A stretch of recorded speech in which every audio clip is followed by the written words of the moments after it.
నర్సారావుపేటకు చెందిన సాయి సాధన chit funds బాధితులను ఆదుకునే దిశగా చర్యలు చేపడతామని ముఖ్యమంత్రి నారా చంద్రబాబు నాయుడు స్పష్టం చేశారు. ప్రజలను మోసం చేసిన వాళ్లు కోర్టులో లొంగిపోయామంటే సరిపోదని ఆయన పేర్కొన్నారు. బాధితులకు పూర్తి న్యాయం జరిగేలా చూస్తామని తెలిపారు. ఉండవల్లిలోని తన నివాసం వద్దకు వచ్చిన సాయి సాధన చిట్ ఫండ్స్ బాధితుల్ని చూసి ముఖ్యమంత్రి చంద్రబాబు తన కాన్వాయ్ ఆపారు. బాధితులతో మాట్లాడిన సీఎం చంద్రబాబు భరోసా ఇచ్చారు. సాయి సాధన చిట్ ఫండ్స్ లో జరిగిన మోసాన్ని ముఖ్యమంత్రికి బాధితులు వివరించారు. సుమారు 250 కోట్లకు పైగా మోసం చేసినట్లు తెలిపారు. బాధితులను అన్ని విధాలుగా ఆదుకుంటామని బాధితులకు హామీ ఇచ్చారు.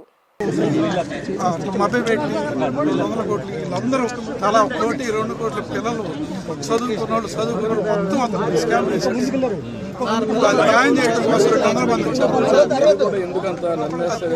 నమ్మాం సార్. 30 ఏళ్ల నుంచి ఫీల్డ్ లో ఉన్నారు సార్. 30 ఏళ్ల నుంచి ఉన్నారు కదా, అలాగా కంటిన్యూ అయింది సార్. మనుషులు కూడా నమ్మేటప్పుడు జాగ్రత్త తీసుకోవాలి. లేకుండా ఎట్లా ఉన్నాం సార్ మేము? అది నాకు ఇప్పటికి కదా అనుభవం. ఎప్పటి నుంచో ఇంటర్నేషనల్ బ్యాంక్ ఉంది, ఆడిట్ ని చేశాడు. అగ్రి గోల్డ్ చేస్తున్నారు,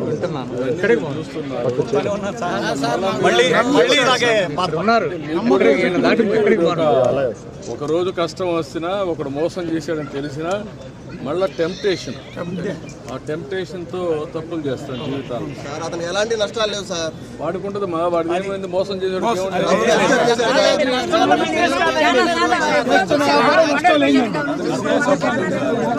పోలీసులు కూడా పోలీసులు దాన్ని ఎంత చేయాలో చేస్తా. జైల్లో బ్రహ్మాండంగా ఇది అవుతున్నారు సార్. రాజభోగాల్లో I will treat him properly. దాని గురించి మీకు సందేహం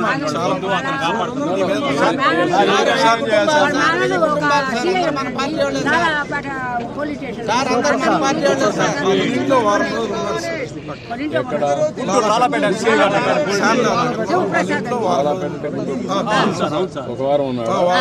పేరేంటి ఆయన? పేరేంటి? అడుసుమల్లి శివప్రసాద్. షెల్టర్ లో ఉండి అదొకటి ఉంది సార్. దాంట్లో డైరెక్టర్స్ అంతా డైరెక్టర్స్ వాళ్ళంతా కూడా ఇటు వెళ్ళిపోయారు. భార్య, కూతురు, కొడుకు ఇటు వెళ్ళిపోయారు. నంబర్ మేము ఆ బాధ మేము చెప్పుకుంటున్నాం. మీరు పక్కకు వచ్చేసేయండి. వాళ్ళంతా కూడా ఎక్కడున్నారో తెలియదు. వాళ్ళందరిని తీసుకొచ్చి అరెస్ట్ చేస్తే అప్పుడు అన్ని బయటకు వస్తాయండి. నేను రిటైర్డ్ ఎంప్లాయీ. నాకు వచ్చిన బెనిఫిట్స్ అన్ని కూడా అతనికే ఇచ్చారు. 20 రోజుల ముందు నుంచి ఒక 50 కోట్ల రూపాయలు వసూలు చేశాడండి. కావాలని దాటేయడం. డబ్బులు ఎక్కడికి పోలేదండి, మొత్తం ఉన్నాయి. దేశంలో ఏంటంటే కొంతమంది మోసాలు చేయడం అలవాటు అయిపోయింది. అబద్ధాలు చెప్పడం, మోసాలు చేయడం అలవాటు అయిపోయిందండి. ఆర్థిక నేరాలు, రాజకీయ నేరాలు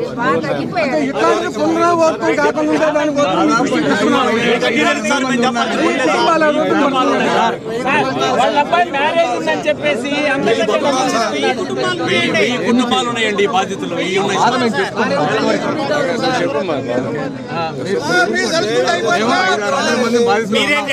ఇక్కడికి మీరే న్యాయం చేయగలరు. 200 మంది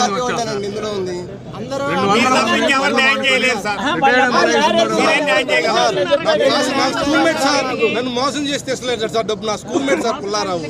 నేను 25 ఏళ్ళ నుంచి స్నేహం చేస్తున్నాను ఆయనతో.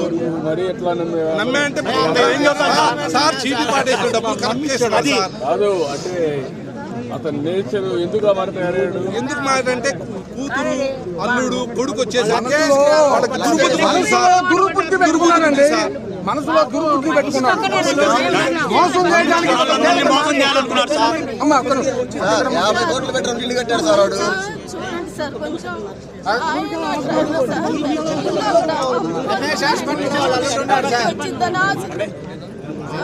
ధైర్యంగా ఉండి చేయాలని చేస్తున్నారు. ధైర్యంగా రమేష్ హాస్పిటల్లో 10% వాటా కొన్నాడని రూమర్ సార్. డబ్బులు ఉంటాయి, బంగారం ఉంది, డైమండ్స్ ఉన్నాయి, అన్ని ఉంటాయి సార్. మీరు కొంచెం దాటేసి మా అందరినీ దారిలో పెట్టాలి సార్. ఎవ్రీ ఫైల్ ఎక్కడున్నా సెర్చ్ చేసి పట్టుకోవాలి.